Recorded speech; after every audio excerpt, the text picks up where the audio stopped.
آپ نے جو پہلا سوال پوچھا ہے فرشتوں کے حوالے سے، پریویس ایکسپیرینس ہو یا نہ ہو اس سے فرق نہیں پڑتا. فرشتوں کو یہ بات پتہ تھی کہ اگر کلی اختیار کسی کو دیا جائے اس حوالے سے کہ حق اور باطل دونوں راستے رکھ دیے جائیں اور اسے یہ چوائس دی جائے کہ وہ حق کو چوز کرے یا باطل کو، تو اس کائنات میں ایک ہی ہستی ہے جو پرفیکٹ ہے، وہ اللہ کی ذات ہے. مخلوق جو ہے وہ امپرفیکٹ ہے. تو اس لیے ان کی ججمنٹ کہ اگر تو مخلوق کو یہ اختیار دے گا اچھائی اور برائی میں، تو اس میں خدشہ ہے کہ وہ برائی میں مبتلا ہو جائیں گے. یہ ان کی اسیسمنٹ بالکل درست تھی. اس کے لیے کوئی پریویس نالج کی ضرورت نہیں ہے، کیونکہ مخلوق امپرفیکٹ ہے. جب آپ اسے اختیار دیں گے کہ یہ اچھائی ہے یہ برائی ہے، اس سے بھی بڑھ کر آپ اچھائی کو ناگوار رکھ دیں گے اور برائی میں اٹریکشن پیدا کر دیں گے، تو ظاہر ہے اس کا الٹیمیٹ نتیجہ تو یہی ہونا تھا. تو اس لیے فرشتوں نے جو کچھ ججمنٹ دی وہ علم الغیب کی وجہ سے نہیں تھا، وہ کامن سینس تھا. دوسرا، یہ بات درست ہے اس حد تک کہ سورۃ الحجر میں اللہ تعالیٰ نے فرمایا کہ ہم نے انسانوں سے پہلے جنات کو پیدا کیا آگ کی لپٹ سے، اور جنات بھی ایک ایسی مخلوق ہیں کہ جنہیں اللہ تعالیٰ نے اختیار دیا ہے. ان کی کارستانیاں فرشتوں کے سامنے تھیں، انہیں بھی اختیار دیا گیا. ان کے اندر بھی وہی برائیاں پائی جاتی تھیں جو انسانوں میں پائی جاتی ہیں. تو اس اعتبار سے انہوں نے اس کی اینالوجی صحیح بنا دی. باقی جتنی چیزیں ہیں نا ایولیوشن سے ریلیٹڈ، وہ ایک علیحدہ سے ٹاپک ہے. اس کو ہم جو ایولیوشن کا ایشو ہے اس کو اس اعتبار سے دیکھتے ہیں کہ اگر کوئی کہتا ہے نا یہ ایولیوشن ہوئی ہے اور اس میں خدا کو باہر نہیں نکالتا، ہمیں کوئی اعتراض نہیں ہے، جو مرضی کرتے ہیں، اس میں سے کچھ نکلنا نہیں. ایولیوشن کو ماننے سے خدا کا ڈینائل نہیں ہوتا. ایک ایولیوشن تو ہم مانتے ہیں نا کہ 8 سے 1000 سال پہلے کا انسان اتنا ذہن نہیں رکھتا تھا کہ وہ بوئنگ 747 بنا لے.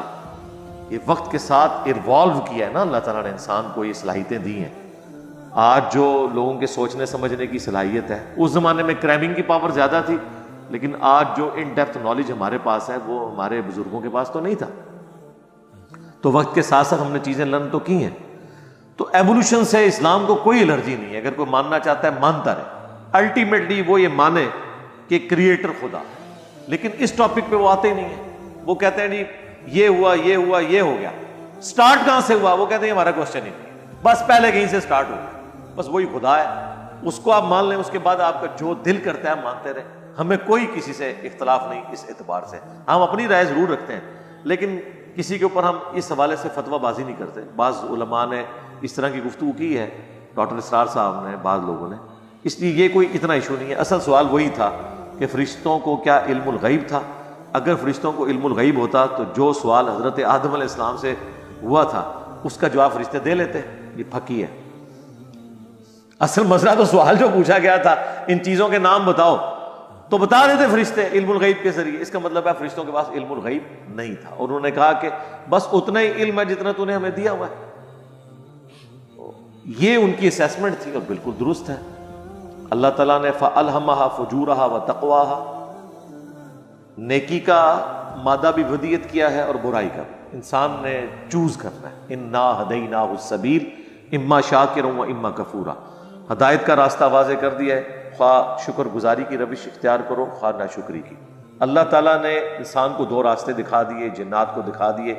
یہ 2 مخلوقات ہیں جنہیں اللہ تعالیٰ نے اختیار دیا ہے اس حوالے سے کہ وہ اچھائی اور برائی میں تمیز کر کے ایک راستہ اختیار کر سکتے ہیں. یہ اختیار فرشتوں کے پاس نہیں ہے، تو اس لیے وہ نافرمانی بھی نہیں کرتے. اور انسان نافرمانی اس لیے کرتا ہے کہ اسے اختیار دیا گیا ہے، کہیں نہ کہیں مس ہینڈلنگ ہو جاتی ہے، اور یہ اللہ تعالیٰ نے مانی ہوئی ہے. اسی لیے اللہ نے توبہ کا دروازہ رکھا ہوا ہے کہ توبہ کرو، اللہ کی طرف رجوع لاؤ.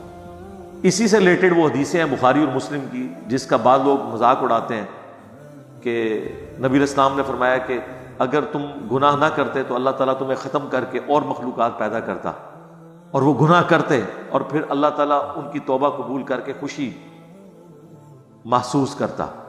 تو اس کو لوگ اس طرف لے جاتے ہیں کہ اللہ تعالیٰ چاہتا ہے کہ لوگ گناہ کریں.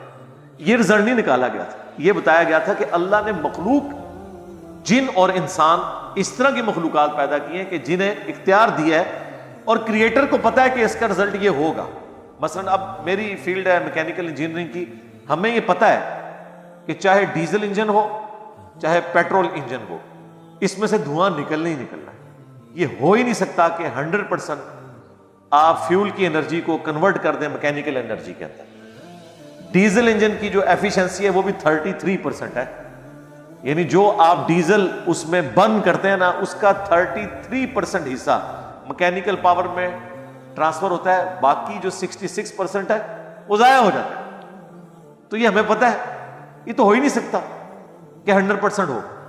انسان کو اللہ تبارک و تعالیٰ نے اس اعتبار سے کمزور بنایا, لیکن توبہ سے اس کی کمپنسیشن کر دی ہے کہ کبھی غلطی ہو تو اللہ کی طرف رجوع لے آؤ, جو ہمیں دعائیں بھی سکھائی گئی ہیں. ربنا لا تؤاخذنا ان نسینا او اخطأنا, بھول جائیں یا چونک جائیں, کہیں پہ خطا ہو جائے تو معاف کرنا. اصل چیز ہے آدم کا بچہ وہ ہے جو آدمیت رکھے کہ غلطی کے بعد جسٹیفیکیشن نہ دے, معافی مانگے. اور شیطان کا بچہ وہ ہے جو غلطی کرنے کے بعد اپنی غلطی کی جسٹیفیکیشن دے. ہم نے آدمی بننا ہے, شیطان نہیں. یہ ہے اس میں.